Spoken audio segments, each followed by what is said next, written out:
गुरुर्ब्रह्मा गुरुर्विष्णु गुरुर्देवो महेश्वरा गुरु साक्षात परम ब्रह्मा तस्मै श्री गुरुवे नमः। कहते हैं गुरु ब्रह्मा हैं, गुरु विष्णु हैं, गुरु महादेव हैं, महेश हैं, गुरु साक्षात परम ईश्वर परम शक्तिमान हैं। ऐसे गुरु के चरणों में मेरा नमस्कार है, मेरा प्रणाम है।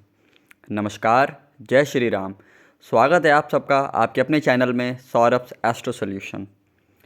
आज की इस वीडियो लेक्चर में, आज की इस वीडियो श्रृंखला में ज्योतिष के अहम सिद्धांतों में से एक गोचर पे हम चर्चा करेंगे। In today's video lecture we are going to discuss about the transit of the planets, how to see the transit of a planet और how to decode the impact of transit of a planet. किसी भी ग्रह का जब गोचर होता है तो उसके फलाफल को कैसे देखें या उसका फलाफल कैसे करें। गोचर क्या होता है, उसका फल क्या होगा, क्या वो लग्न से देखना चाहिए कि चंद्र राशि से कि नक्षत्र से देखना चाहिए, इन सभी पे हम विस्तार से चर्चा करेंगे। और आने वाले नव वर्ष यानी कि सन 2023 में जिन ग्रहों का परिवर्तन होने वाला है, जो अपनी एक राशि से दूसरी राशि में जा रहे हैं, उनके प्रभावों को भी समझेंगे। ट्रांजिट ऑफ सैटर्न, जैसा कि आप सब जानते हैं, आने वाली 17 जनवरी 2023 को शनिदेव अपनी वर्तमान, इस समय शनिदेव मकर राशि में हैं, जो मकर राशि से निकल के अपनी कुंभ राशि में जाएंगे। वहीं देवगुरु बृहस्पति यानी कि जुपिटर, जो प्रेजेंट टाइम में अपनी खुद की मीन राशि में हैं, वो मीन से निकल के मेष यानी कि एरीज में जाएंगे। In today's video lecture, we are going to discuss and understand how to see the transit of the planet and what will be the impact of Saturn specifically. In today's video lecture, we are going to decode specifically the impact of transit of Saturn on 12 ascendants. अब बात करते हैं ग्रहों के गोचर का फल कैसे देखें। तो देखिए, how to see the impact of transit of planet. सबसे पहले तो ज्योतिष का मूल सिद्धांत है यत पिंडे तत् ब्रह्मांडे, जो इस शरीर में है वही इस ब्रह्मांड में है। तो सबसे पहले ग्रहों के तत्व को समझिए, try to understand the elements of the planet. Shani क्या है, what is Saturn. Shani means दुख, शनि मतलब दुख, शनि मतलब कष्ट, शनि मतलब पीड़ा, शनि मतलब विलंब, शनि मतलब न्याय, शनि मतलब न्याय, शनि मतलब कर्म का फल, शनि का मतलब कर्म, अच्छे कर्मों से होने वाले लाभ, शनि का मतलब अच्छे कर्म के द्वारा मिलने वाला फलाफल। उसी प्रकार देवगुरु बृहस्पति क्या है, तो Devguru Brihaspati when it comes to the Jupiter, Jupiter means height.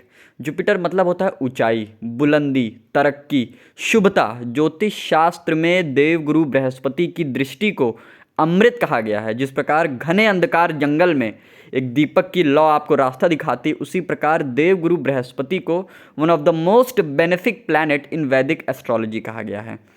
तो देवगुरु बृहस्पति ऊंचाई हैं, शुभता हैं, विवाह हैं, दाम्पत्य हैं, संतान के कारक भी हैं, संतान का सुख भी हैं, धन का सुख हैं, धन है, कहते हैं सात्विकता है देवगुरु बृहस्पति।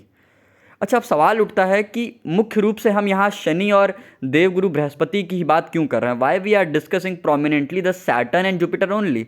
हम सब लोगों ने साइंस में भी पढ़ा है और ज्योतिष में भी कि ज्योतिष शास्त्र में ये दो ग्रह सबसे महत्वपूर्ण और सबसे बड़े और 3 दृष्टियाँ रखने वाले हैं। हालांकि मैं यहाँ जैमिनी दृष्टि की बात नहीं कर रहा हूँ, मैं यहाँ पराशरी और वैदिक ज्योतिष सिस्टम की बात कर रहा हूँ, जहाँ पे शनिदेव की 3 दृष्टियाँ और देवगुरु बृहस्पति की भी 3 दृष्टियाँ होती हैं। वर्ष 2023 में 4 बड़े ग्रहों का गोचर होने वाला है, जिसमें सबसे पहले 17 जनवरी सन 2023 को शनिदेव का गोचर होगा। उसके बाद 22 अप्रैल को देवगुरु बृहस्पति का गोचर होगा। Then it comes the Rahu and Ketu. Rahu और केतु हमेशा साथ में रहते हैं, साथ का मतलब एक दूसरे से 180, ठीक। तो राहु केतु का भी गोचर होगा, लेकिन कब होगा, 30 अक्टूबर सन 2023 को। बीच में ध्यान दीजिएगा, point to be noted that कि एक ऐसा समय आएगा 22 अप्रैल के बाद जब जुपिटर एरीज में यानी कि मेष में राहु के साथ होंगे और केतु की दृष्टि भी होगी बृहस्पति और राहु पे। तो ये बनाएगा गुरु चांडाल दोष। अब राहु क्या है, राहु माने भ्रम, राहु माने इल्यूजन, चीटिंग, धोखा, एकाएक, सडननेस। तो गुरु चांडाल दोष भी बनेगा और ऐसे गुरु चांडाल दोष पे शनि की दृष्टि भी होगी। अब यहाँ इस बात पे बहुत कुछ डिपेंड करेगा कि आपकी कुंडली में शनि की क्या स्थिति है, देवगुरु बृहस्पति की क्या स्थिति है, और मुख्यतः इन दोनों के साथ साथ राहु की भी क्या स्थिति है, और अष्टक वर्ग में, जो लोग अष्टक वर्ग जानते होंगे, अष्टक वर्ग में देवगुरु बृहस्पति और शनिदेव को कितने बिंदु मिले हैं। अब यक्ष प्रश्न खड़ा होता है, गोचर किससे देखें, लग्न कुंडली से कि चंद्र राशि से। तो चंद्रमा मनसो जाता, चंद्रमा मन है, चंद्रमा इच्छाएं हैं, चंद्रमा भावनाएं हैं, चंद्रमा माँ है। अब अगर आपकी कुंडली में चंद्रमा यानी कि चंद्रमा जिस राशि में बैठा है उसका स्वामी अगर बली है तो आप चंद्र राशि से देखिए। अगर आपका लग्न लग्नेश बली है, अगर आपका लग्नेश सबसे बली है तो लग्न से देखिए। वैसे तो मुख्य रूप से लग्न से देखना चाहिए, क्योंकि लग्न क्या है, आपका भौतिक शरीर, आपकी आत्मा, आपका ये जो शरीर जो समाज को दिखता है वो लग्न है। What ever is in the concrete, in the physical form, that is your ascendant. तो गोचर को लग्न से भी आप देख सकते हैं, चंद्र राशि से भी देख सकते हैं। यहाँ पर आप ये देख लीजिए कि आपका लग्नेश ज़्यादा बली है कि आपका चंद्र राशि का स्वामी, चंद्र राशि का मतलब आपकी कुंडली में चंद्रमा जिस राशि में बैठा है उसका स्वामी अगर आपके लग्न के स्वामी से मजबूत है तो फिर आप उससे देख सकते हैं। अब आपके सामने स्क्रीन पे आ रहा होगा 22 अप्रैल तक। इसका मतलब ये है कि 17 जनवरी, ध्यान दीजिएगा, 17 जनवरी से लेकर 22 अप्रैल तक स्थिति क्या होगी। देखिए शनिदेव तो यथावत, शनिदेव तो अब अगले 2 साल, लगभग 2.25 साल, मान लीजिए 2.5 साल, तो कुंभ राशि में रहेंगे। देवगुरु बृहस्पति यहाँ पर 22 अप्रैल तक रहेंगे मीन राशि में। जहाँ 12 नंबर लिखा है, यहाँ 12 नंबर का मतलब है मीन राशि, और राहु 1 नंबर यानी कि मेष राशि, केतु यानी कि 7 नंबर यानी कि तुला राशि में रहेंगे। तो 22 अप्रैल तक तो यही ग्रह स्थिति रहेगी। अब जिन लोगों को दृष्टि पता होगा तो आप देख रहे होंगे यहाँ पे शनिदेव की तीसरी दृष्टि ऑलरेडी राहु पे पड़ेगी। कब से? 17 जनवरी से, यानी आने वाली 17 जनवरी को जब शनिदेव कुंभ में आएंगे तो कुंभ राशि से उनकी तीसरी दृष्टि मेष पे यानी कि राहु पे पड़ेगी। और 22 अप्रैल के बाद, गौर करिएगा, ध्यान दीजिएगा, अब 22 अप्रैल के बाद जब गुरु का गोचर होगा, जब Devguru Brihaspati, when the Jupiter will move from Pisces to Aries, तो एक ऐसा समय आएगा 22 अप्रैल से 30 अक्टूबर तक जब गुरु और राहु साथ में होंगे, और ऐसे गुरु और राहु पे शनिदेव की भी दृष्टि पड़ेगी। अच्छा, राहु मेष में कमोबेश अक्टूबर तक रहेंगे और केतु तुला में अक्टूबर तक रहेंगे। आप सब जानते भी होंगे राहु और केतु उल्टा चलते हैं, तो 30 अक्टूबर के बाद राहु आ जाएंगे मीन में और केतु आ जाएंगे कन्या में, लेकिन ये 30 अक्टूबर 2023 के बाद। तो आइए शुरू करते हैं कि क्या होगा शनिदेव का और देवगुरु बृहस्पति का फलाफल। ये बेहद साधारण है, आप अपनी कुंडली देख लीजिएगा, उस हिसाब से उसको फलित कीजिएगा। शनिदेव कुंभ राशि में जब आएंगे, मेष लग्न वालों के लिए, मेष लग्न के लिए शनिदेव 10वें भाव के और एकादश भाव के स्वामी बनते हैं। तीसरी दृष्टि लग्न पे पड़ेगी, तो देखिए आपका हर काम विलंब होगा, हर काम देर से होगा। संतान भाव पे दृष्टि पड़ेगी तो संतान के प्रति चिंता, समस्याएं हो सकती हैं, हो सकता है संतान होने में विलंब हो, देरी हो। अगर कुंडली में गुरु और शनि मजबूत स्थिति में हैं, बलाबल के साथ हैं, तो संतान होगी, भले विलंब से होगी। उसी प्रकार शनिदेव की 10वीं दृष्टि अष्टम भाव पे आएगी। अब यहाँ गौर करिएगा, अगर वाहन चलाते हैं, लोहे का काम करते हैं, तो वाहन बहुत ध्यान से चलाइएगा। अगर शनिदेव की स्थिति कमज़ोर है, अगर आपके लग्नेश मंगल भी कमज़ोर हैं, तो वाहन चलाते वक्त बहुत ध्यान रखें। कोई लंबी बीमारी पनप सकती है या कोई पुरानी बीमारी खुल सकती है। तो मेष लग्न वाले अपने स्वास्थ्य का विशेष ख्याल रखें, खासकर वो लोग जिन्हें कोई बीमारी होने की आशंका है या ऑलरेडी कोई बीमारी है। अगर आप संतान के बारे में सोच रहे हैं तो संतान होगी, अगर शनिदेव की स्थिति मजबूत है और देवगुरु बृहस्पति भी मजबूत हैं तो संतान होगी, भले विलंब से हो। जुआ सट्टा लॉटरी से दूर ही रहें, जुआ सट्टा लॉटरी से दूर रहें, और हो सके तो तीर्थ यात्राएं करें, कम से कम एक तीर्थ स्थान पे जरूर जाइए। खर्च बढ़ सकता है, परंतु देवगुरु बृहस्पति जब तक मीन में है, यानी कि आपकी कुंडली का वो 12वां भाव भी है, तो आपका धन गलत जगह खर्च नहीं होगा। अब बात करते हैं वृषभ लग्न की, टॉरस असेंडेंट। जिन लोग का वृषभ लग्न या वृषभ राशि है, आपके लिए तो शनिदेव अति विशिष्ट योग कारक हैं। यहाँ शनिदेव जब कुंभ राशि में बैठेंगे तो शश महापुरुष राजयोग का निर्माण करेंगे। ज्योतिष शास्त्र के मानने वाले और प्रणेता बताते भी हैं, शश महापुरुष राजयोग एक बहुत शक्तिशाली पावरफुल राजयोग है। शनिदेव की तीसरी दृष्टि पड़ेगी 12वें भाव पे, तो हो सकता है धन खर्च हो, लेकिन कोशिश करिए कि यात्राएं करिए, तीर्थ यात्राएं करिए, मंदिरों में जाइए, दान पुण्य करिए, तो आपका धन सही जगह लगेगा। शनिदेव की 7वीं दृष्टि माँ के घर पे, भूमि, भवन, वाहन और सुख के घर पे पड़ेगी। जमीन, भूमि, मकान, वाहन खरीदना चाहते हैं या कोई नया घर लेना चाहते हैं तो उसका अवसर भी मिलेगा। इसके साथ ही जो शनिदेव की दृष्टि आएगी वो आएगी आपके 7वें भाव पे। अब 7वें भाव पे जब शनिदेव की दृष्टि होगी तो अब अगर यहाँ पे शुक्र कमज़ोर हुए और गुरु कमज़ोर हुए तो दाम्पत्य में खटास आ सकती है। हो सकता है पति पत्नियों को अलग रहना पड़े, या हो सकता है वैचारिक मतभेद भी हो। अब मान लीजिए कुंडली में शनि पीड़ित हैं, गुरु भी कमज़ोर हैं, शुक्र भी कमज़ोर हैं, तो स्थिति और बुरी हो सकती है। अब बात करेंगे मिथुन लग्न के लिए।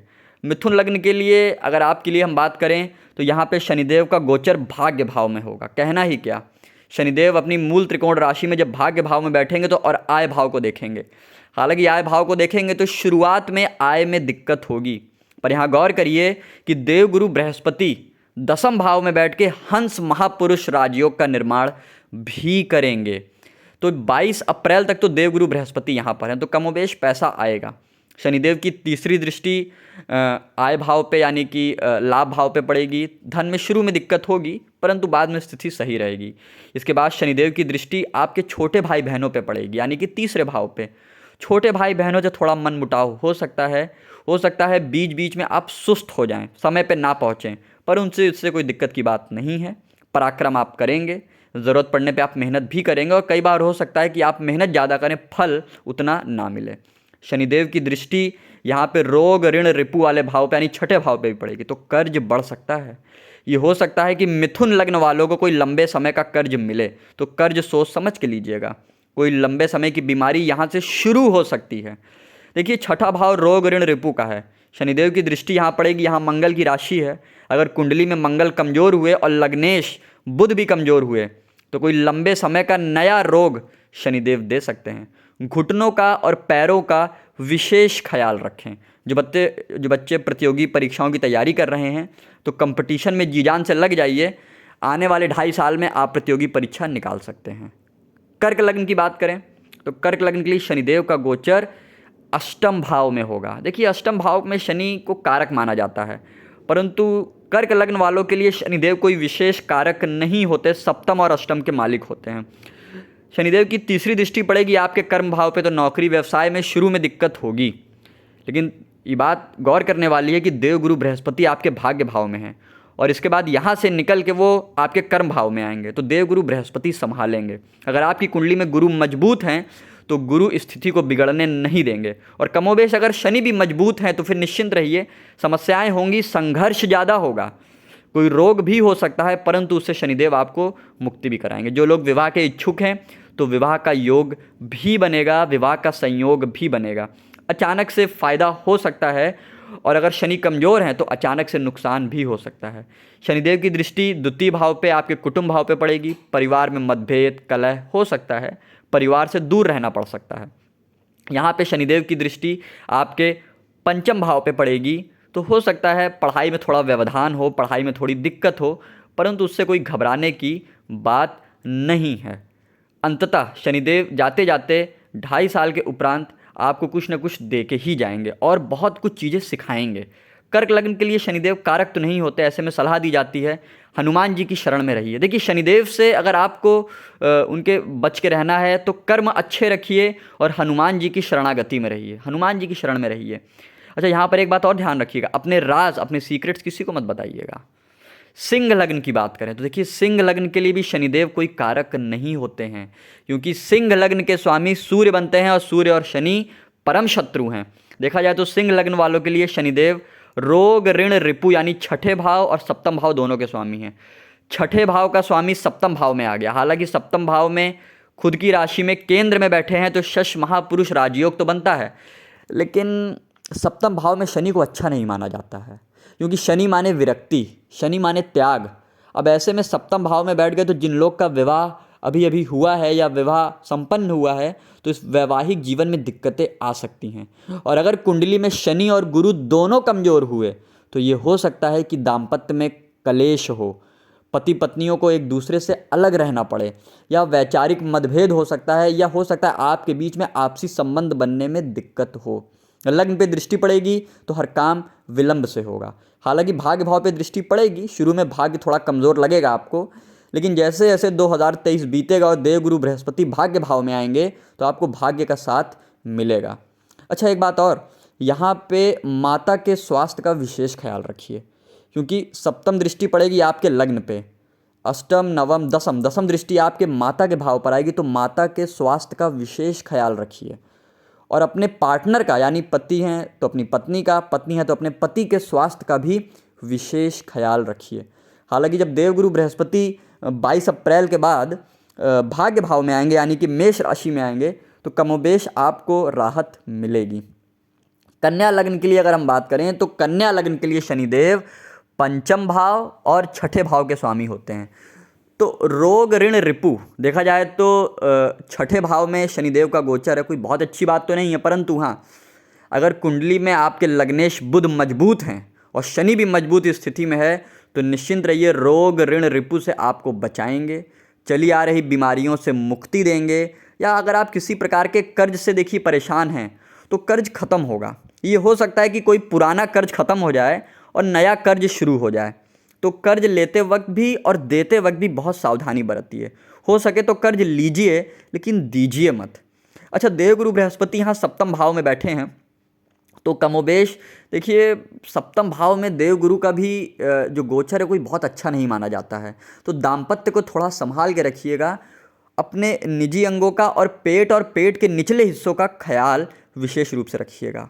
यहाँ शनिदेव की तीसरी दृष्टि अष्टम भाव पर आएगी। अब देखिए, अष्टम भाव पे शनिदेव की दृष्टि, वो भी तीसरी दृष्टि, कन्या लग्न वालों के लिए कोई विशेष हानिकारक नहीं है, परंतु दीर्घकालिक रोग होने की संभावना है, इसका ख्याल रखिएगा। अब तुला लग्न की बात करें, देखिए तुला लग्न के लिए भी, वृषभ और तुला, इन दो लग्नों के लिए शनिदेव विशेष कारक होते हैं। तुला लग्न में शनिदेव चौथे भाव और पंचम भाव, यानी एक केंद्र और एक त्रिकोण के स्वामी बनते हैं। अब त्रिकोण में कोई भी ग्रह अगर बैठता है तो वह शुभ फल देने के लिए बाध्य होता है, परंतु एक बात यहाँ ध्यान रखिएगा, पंचम भाव में शनिदेव का गोचर होगा तो संतान के प्रति चिंता बढ़ेगी। तीसरी दृष्टि पड़ेगी आपके दाम्पत्य यानी सप्तम भाव पे, तो पति पत्नी में वैचारिक मतभेद हो सकता है किसी कारणवश पति पत्नी को एक दूसरे से अलग रहना पड़े, या विवाह की स्थिति बनने में समस्याएं हों। और अगर कुंडली में शनि और शुक्र दोनों कमजोर हुए तो कमोबेश स्थिति और विकट हो सकती है। अच्छा, यहाँ शनिदेव की तीसरी दृष्टि के अलावा जब शनिदेव एकादश भाव को देखेंगे तो आमदनी का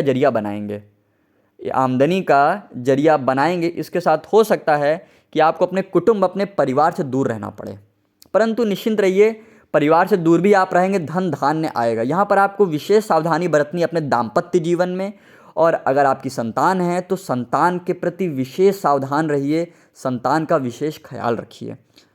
अब बात करेंगे वृश्चिक लग्न वालों के लिए। देखिए, वृश्चिक के लिए तो अगर हम गोचर की बात करें तो भाई शनिदेव आपकी कुंडली में चौथे भाव में शनिदेव का गोचर होगा।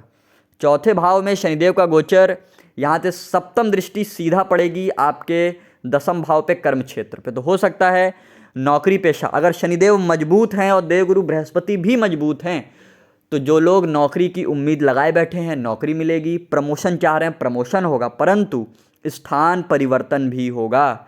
शनिदेव आपको एक जगह से दूसरी जगह भी लेके जाएंगे। माता का विशेष ख्याल रखें और माता के स्वास्थ्य का भी कोशिश करें, घर का माहौल शांतिपूर्ण बनाए रखें, और खान पान में बहुत सावधानी बरतें, क्योंकि शनिदेव की तीसरी दृष्टि रोग ऋण रिपु वाले भाव पे आएगी। तो कोई पुराना रोग भले ना खुले, लेकिन कोई नया रोग जरूर पनप सकता है। हो सकता है पहले से जो रोग चला आ रहा हो उसके साथ कोई नया रोग भी आपको हो जाए। इसके अलावा शनिदेव की दृष्टि आपके लग्न भाव पे पड़ेगी तो हर काम विलंब से होगा, तो धैर्य रखिए। देखिए, शनि मतलब धैर्य भी होता है, तो धैर्य रखिए। और हाँ, यहाँ पर आपको ढैया भी शुरू होगी। तुला वालों की ढैया खत्म होगी, तो वहीं वृश्चिक वालों की ढैया शुरू होगी। तो धैर्य रखिए, वाद विवाद से बचें, जितना हो सके संयम रखिए।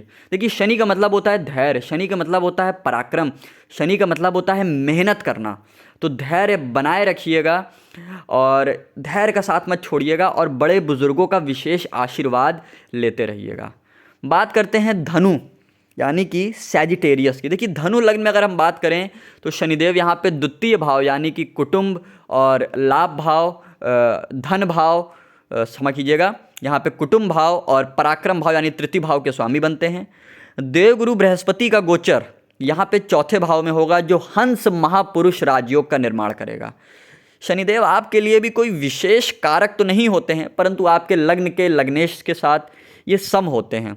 तो ऐसी स्थिति में तीसरी दृष्टि संतान भाव पे पड़ेगी, संतान होने में विलंब हो सकता है। हाँ, अगर देवगुरु बृहस्पति मजबूत हैं, मंगल की स्थिति अच्छी है तो संतान होगी, भले विलंब से हो।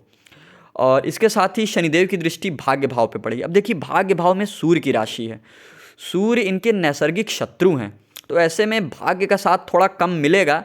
परंतु जैसे जैसे समय बीतेगा और देवगुरु बृहस्पति इसके बाद जब गोचर करके मेष में आएंगे तो फिर आप निश्चिंत रहिए, देवगुरु बृहस्पति आपको भाग्य का साथ दिलवाएंगे। और वैसे भी आप लोगों की 7.5 अब ख़त्म होने वाली है, तो जो कष्ट आपके जीवन में अभी तक था उसमें काफ़ी कमी आपको महसूस होगी। परंतु संतान के प्रति सजग रहें, सचेत रहें, जुआ सट्टा लॉटरी से बचें, हो सके तो तीर्थाटन करिए, तीर्थ पे जाइए, अन्यथा धन बेवजह खर्च होगा। कोर्ट कचहरी रोग इसमें धन खर्च हो सकता है। तो धनु लग्न वाले अपने धन खर्च में विशेष सावधानी बरतें, संतान का विशेष ख्याल रखें और छोटे भाई बहनों से मतभेद हो सकता है या उनसे दूरियां हो सकती हैं। अब बात करेंगे मकर लग्न की। देखिए मकर लग्न अब शनिदेव का खुद का लग्न है, ऐसे में अपने ही लग्न में द्वितीय भाव में यानी कुंभ राशि में आएंगे। तो ज्योतिष शास्त्र का एक नियम कहता है कोई भी ग्रह अपनी एक राशि में अगर होता है तो अपनी दूसरी राशि को बलि कर देता है। तो ये हो सकता है कि परिवार में कलह हो, कुटुंब से आपको दूर रहना पड़े, हो सकता है कि यहाँ पे आपकी माता, क्योंकि देखिए शनिदेव द्वितीय भाव में बैठेंगे तो उनकी तीसरी दृष्टि चौथे भाव पे पड़ेगी, तो हो सकता है माता के साथ अनबन हो, माता के साथ मतभेद हो, उनके साथ आपके विचार ना मिले, उनकी बात ना मिले, या हो सकता है आपके काम में दिक्कतें हों और आपको ऐसा लगे कि कहीं ना कहीं उसके पीछे आपकी माँ का हाथ है। तो ये सब दिक्कतें हो सकती हैं, परंतु ऐसा हकीकत में नहीं होगा, पर आपको बहुत सावधानी बरतनी है। अब अगर कुंडली में शनिदेव कमज़ोर हुए तो ऐसा हो सकता है कि भूमि भवन वाहन खरीदने में दिक्कत हो, परंतु अगर शनिदेव मजबूत स्थिति में हैं तो फिर निश्चिंत रहिए, भूमि भवन वाहन का सुख मिलेगा। द्वितीय भाव में बैठ के शनिदेव की सप्तम दृष्टि अष्टम भाव पे पड़ेगी जहाँ उनकी शत्रु राशि है, तो स्वास्थ्य का बहुत ख्याल रखिए, वाहन बहुत ध्यान से चलाइए। पैतृक संपत्ति मिलने में दिक्कत होगी परंतु मिलेगी ज़रूर, मिलेगी ज़रूर।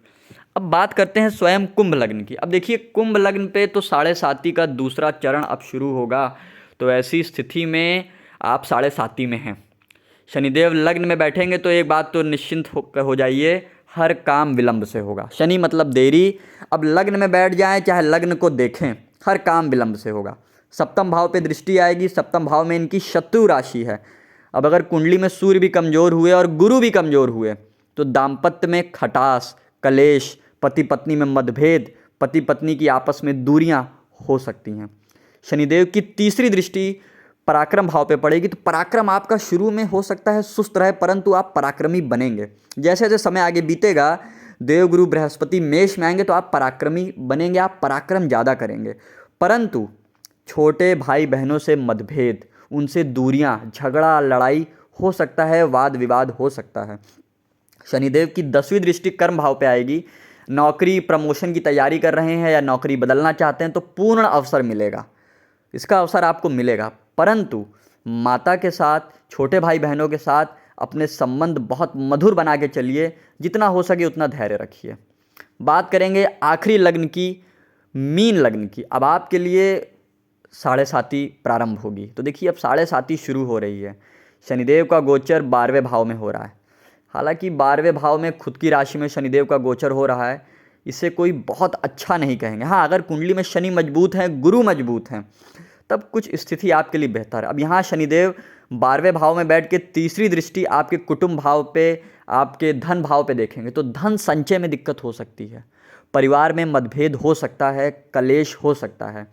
जितना हो सके परिवार में शांत रहिए, परिवार का माहौल खुशनुमा बनाए रखिए और तीर्थ जरूर करिए। देखिए, जब भी किसी ग्रह का गोचर 12वें भाव से हो रहा है तो ऐसे में सलाह दी जाती है तीर्थाटन करिए, देवालय, मंदिर, पूजा पाठ, हवन, इस पे धन दीजिए, ईश्वर को याद करिए, ईश्वर में धन लगाइए, ईश्वर के नाम से धन लगाइए।